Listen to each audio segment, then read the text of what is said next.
The combine is happening right now, but the most important thing before we can draft any of these players is free agency. In today's video, we're going to be going over all of the offensive free agents that the New York Jets should be looking to target in a little under 2 weeks. Let's get into it. Inside, and a beauty! Hall running free! Breece Hall inside the 10! He's gonna score!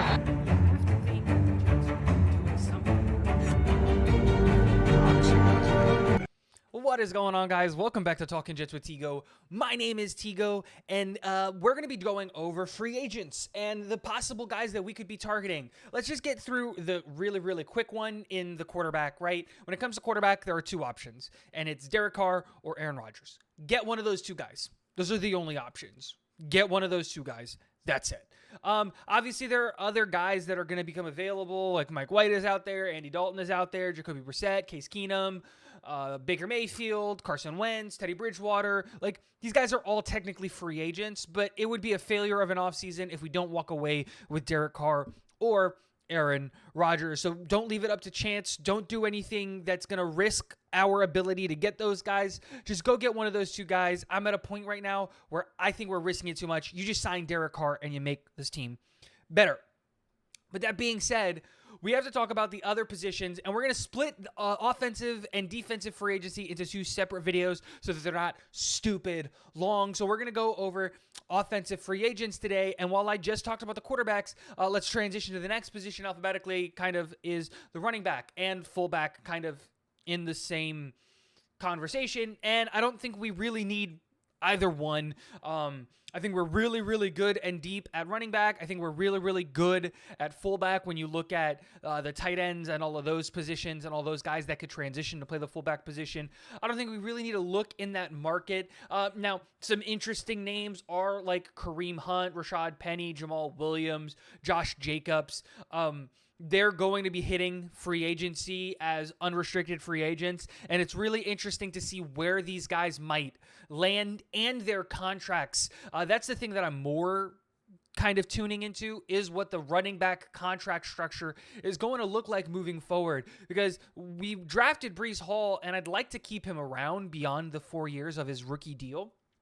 But the reality is you don't pay running backs. So I'm really interested to see where these contracts kind of end up for both of these guys. Now we move to a position that we actually can talk about and that we actually can look at where maybe this is an area that we can kind of try to go and get players, and that's wide receiver. As of right now, we're not slated to lose any wide receiver of note. I think the only wide receiver that we're expected to lose in free agency is Jeff Smith, who was our wide receiver 5, wide receiver 6, right? Special teamer, that's beyond the point. But there are conversations that Corey Davis and Braxton Berrios might end up being cap casualties. That's a reality of what our wide receiver room looks like. And if that happens, is there anybody in free agency that's worth a target?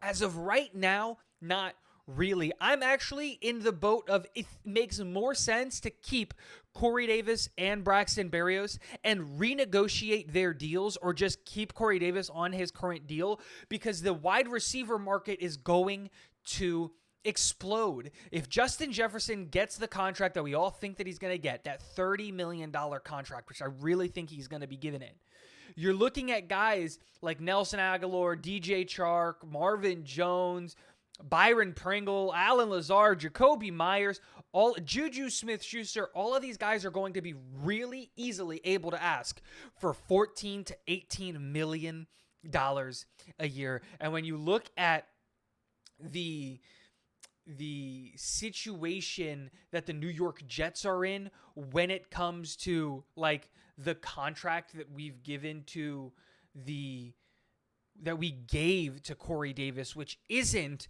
that big of one. I think he's a $11 million cap hit. If you can take him away from getting the amount of snaps that he does, he is absolutely worth staying on here and replacing a guy like Braxton Berrios, who is an $8 million cap hit.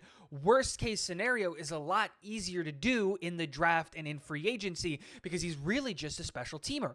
Now, I think they both end up staying with the team. I think Corey at $11 million makes way too much sense. And I think Braxton Berrios will take a pay cut to stay with this team. And so while I am interested in guys like DJ Chark and, bringing in a guy like a Jacoby Myers or a Sterling Shepard as a depth option at like a really, really cheap contract, because I think that's what all of those guys will end up being. If you could tell me that you can bring one of those guys in and have him at a really low number, I would be in on it, but that's only if we lose a guy like Braxton Berrios. I don't think we're really going to be active in the wide receiver free agency pool, because we have really good contracts in the wide receiver market, especially when you look at how it's about to explode with the Justin Jefferson contract.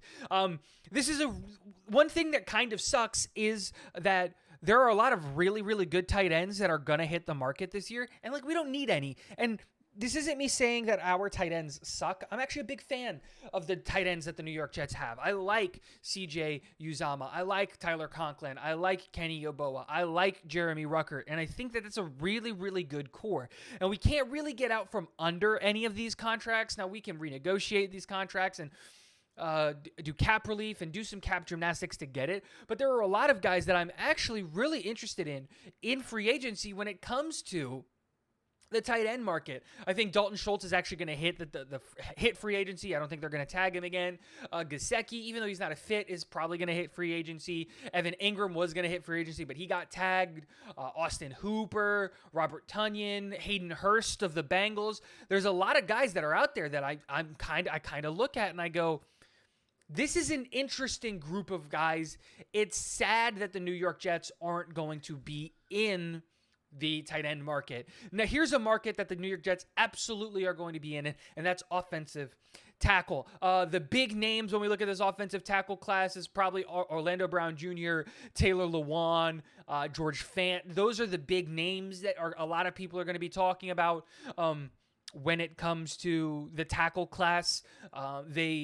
Orlando Brown, I think, stays with Kansas City. I think they're going to pay him. I think he's going to get an $18 million deal. He's not that great of a tackle to be able to justify $22 million.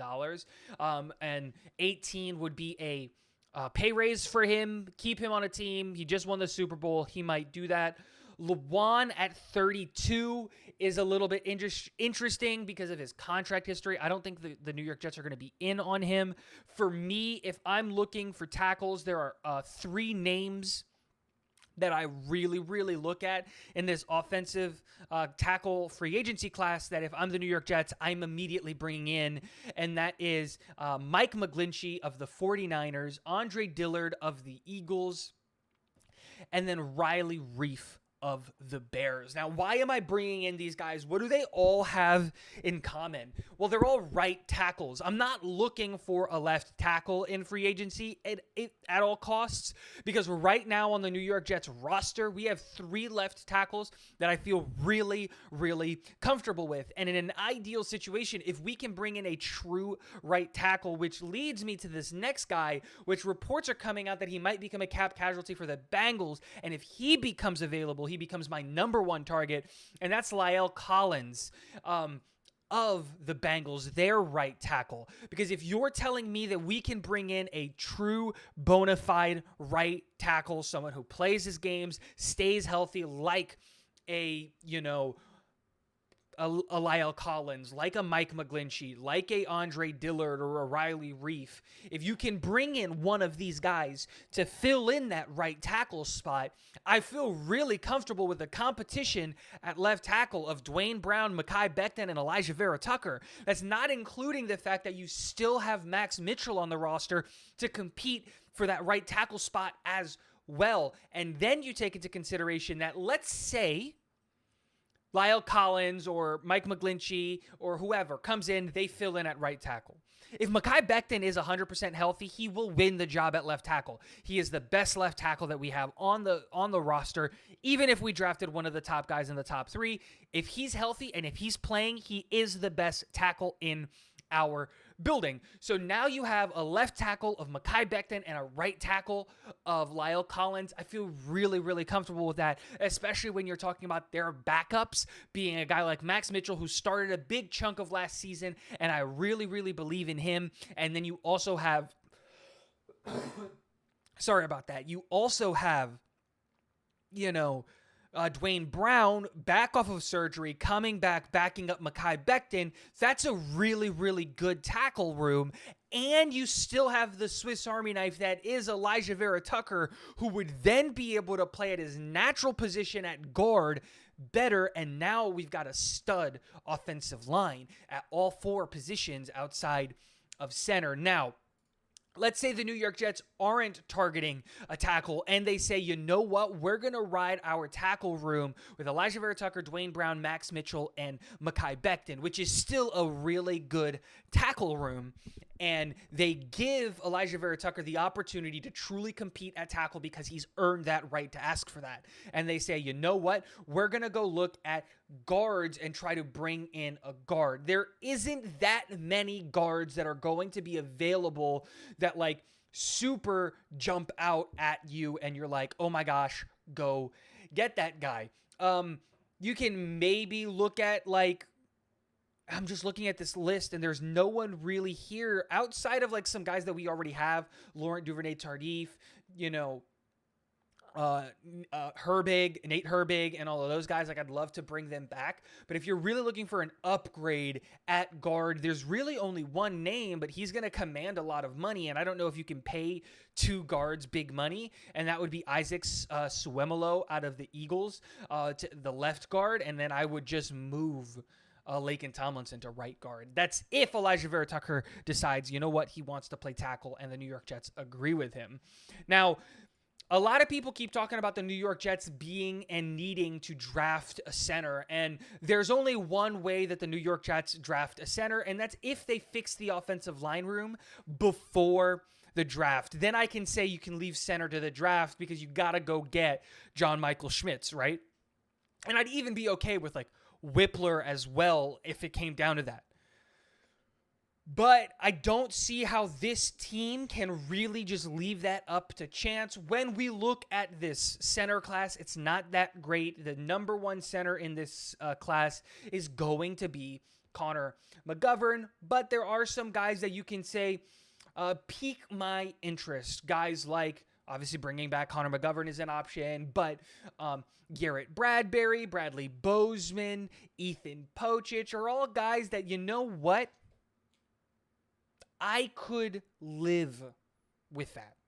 I don't know if they're going to be free agents. I don't know if that's going to happen, but I could live with one of those guys if it came down to that. There's also the rumor that Corey Linsley might be a cap casualty for the Chargers, which kind of would make sense. He's not the best contract when it comes to like team friendly deals. They are negative $20 million underneath the cap at a $13 million cap hit at 32. He might be a cap casualty. Maybe he wants to come to an organization where he can win a ring. And if you can get like, there's a lot of this going on, but in reality, the only way that we can address center in the draft is if we really address tackle in free agency, and vice versa. We can address tackle in the draft if we can address center in free agency. We can't leave both to free agency and or the draft. We just don't have the money and we don't have the picks. Let me know what you guys think. Are there any offensive players that I didn't mention that you're interested in bringing in offensively? Who is it that you should think I should be looking at defensively? Let me know in the comment section below. And last but not least, go Jets.